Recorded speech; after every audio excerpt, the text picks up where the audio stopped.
तीन नए कृषि कानूनों के विरोध में लेकर यहाँ ये कहावत है कि दुश्मन की चिलम फोड़ दो तो तलब से मर जाएगा।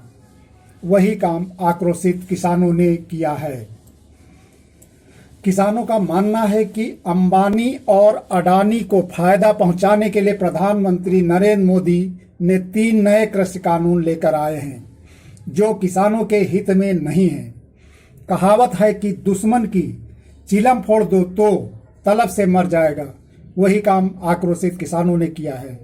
आंदोलित किसानों ने 24 घंटे में जियो के 90 मोबाइल टावरों को क्षतिग्रस्त कर दिया है, जिससे बड़ी संख्या में मोबाइल बंद हो गए हैं। पिछले दिनों पंजाब में किसानों ने 1500 जियो के मोबाइल टावरों को क्षति पहुंचाई है। साथ ही टावर को संचालित करने के लिए तैनात कर्मचारियों के साथ मारपीट और दुर्व्यवहार भी किया है। पुलिस को शिकायतें मिल रही हैं।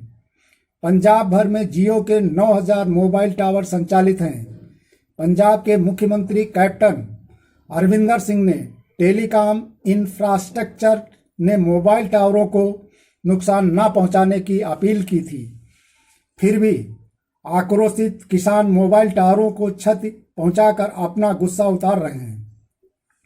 सोमवार को मुख्यमंत्री कैप्टन अमरिंदर सिंह ने पंजाब पुलिस को टावरों को क्षतिग्रस्त करने वालों के खिलाफ कार्रवाई करने के निर्देश दिए हैं।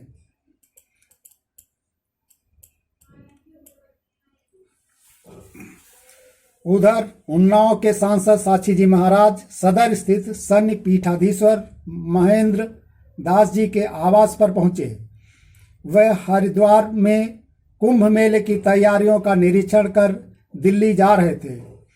साक्षी जी महाराज ने कहा कि हिंदुस्तान में सिर्फ सरदार ही किसान नहीं हैं। देश में उत्पात सिर्फ सिंध बॉर्डर पर हो रहा है। किसान आंदोलन में शामिल नहीं हैं। जिन्हें समस्या है उन्हें प्रधानमंत्री, कृषि मंत्री सभी ने बातचीत के लिए आमंत्रित किया है। हमें संतुष्ट कर देंगे तो उनकी मांग मान ली जाएगी। मोदी को गाली देना अनुचित है। किसान कल्याण निधि किसानों ने मांगी नहीं थी, लेकिन उन्हें दी गई है। प्राकृतिक आपदा में 50% का नुकसान होता था, तब नुकसान माना जाता था। अब 30% नुकसान भी आपदा में मान लिया जाता है। गरीबों के लिए 38 करोड़ जनधन खाते, शौचालय 2022 तक हर स्तर पर छत होगी। पहले रहे प्रधानमंत्री कहते थे 100 रुपये भेजते हैं और 15 रुपये पहुंचते थे। मोदी जी तो 2000 का बटन दबाते हैं और पूरा पैसा किसानों के खातों में पहुंच जाता है।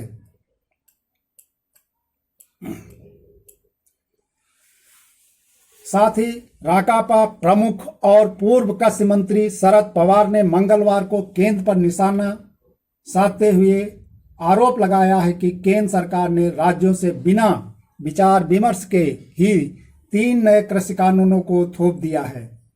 साथ ही कहा कि दिल्ली में बैठकर खेती के मामलों से नहीं निपटा जा सकता, क्योंकि इससे सुदूर गांव में रहने वाले किसान जुड़े होते हैं।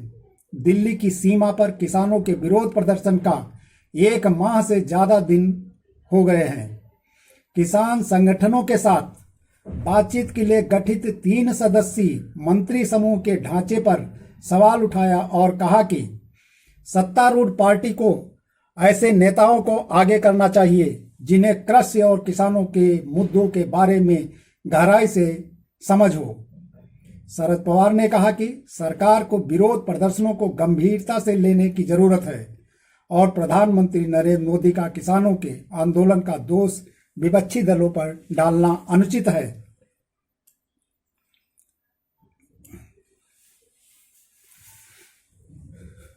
ट्वीट कर पूर्व मुख्यमंत्री अखिलेश यादव ने कहा कि भाजपा सरकार ने किसानों द्वारा बातचीत के लिए प्रस्तावित दिन की जगह बातचीत की तारीख को आगे बढ़ाकर यह साबित कर दिया है कि कड़कड़ाती ठंड में अपना जीवन न्यौछावर कर रहे किसान उनकी प्राथमिकता में नहीं है। भाजपा लगातार किसानों का तिरस्कार कर रही है। किसान दम्भी भाजपा को सड़क पर ले आएंगे। एआईएमआईएम के प्रमुख व सांसद असुद्दीन ओवैसी ने मध्य प्रदेश में भी लव जिहाद अध्यादेश जारी होने के संदर्भ में कहा है कि संविधान में कहीं भी इसकी कोई परिभाषा नहीं है। भाजपा शासित राज्य इसे लेकर संविधान का मखौल उड़ा रहे हैं। ओवैसी ने आगे कहा कि यदि इन राज्यों को कोई कानून बनाना है तो वे किसानों को न्यूनतम समर्थन मूल्य देने यानी एमएसपी और बेरोजगारों को रोजगार देने का कानून बनाएं। भारत के संविधान के अनुच्छेद 21A, 14 व 25 के तहत किसी सरकार को देश के किसी नागरिक की निजी जिंदगी में दखल देने का अधिकार नहीं है। भाजपा संविधान में दिए गए मूलभूत अधिकारों का हनन कर रही है।